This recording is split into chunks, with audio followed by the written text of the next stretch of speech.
আপনারাও কি আমার মতো এরকমভাবে মাফিন কেক বানাতে চান? তাহলে এই ভিডিওটি আপনাদের জন্য। মনোযোগ সহকারে দেখলে আমার মতন কেক বানাতে পারবেন। আমার কেকটা আমি একটু ভেঙে দেখাচ্ছি কতটা নরম আর সফট হয়েছে। পুরোটাই কিন্তু এর ভিতরে চকলেটে ভরা। এটার নাম হচ্ছে মাফিন কেক। তো প্রথমে আমি একটা বাটি নিয়ে নিয়েছি, আর বাটির ভিতরে আমি একটা একটা করে 2টা ডিম ভেঙে নিব।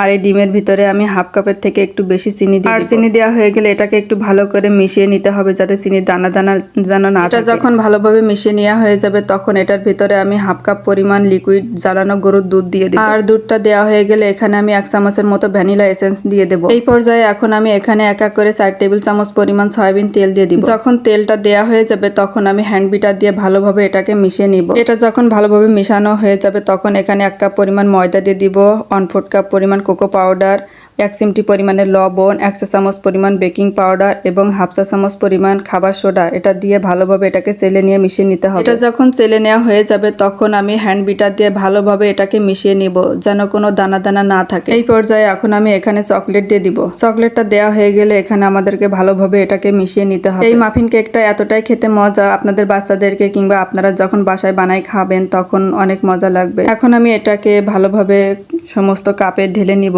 নিয়ে এটাকে আমি ওভেনে বেক করতে দিব। আপনাদের যদি ওভেন না থাকে তাহলে কিন্তু আপনারা চুলায়ও বেক করতে পারেন। আর ওভেনের থেকে কিন্তু চুলাই কেক অনেক মজা হয়। আমি আগে চুলাই কেক বানাতাম। ওভেনের থেকে কিন্তু চুলাই কেকটা অনেক নরম আর সফট হয়। এখন আমার কেকটা রেডি ওভেনে দেওয়ার জন্য।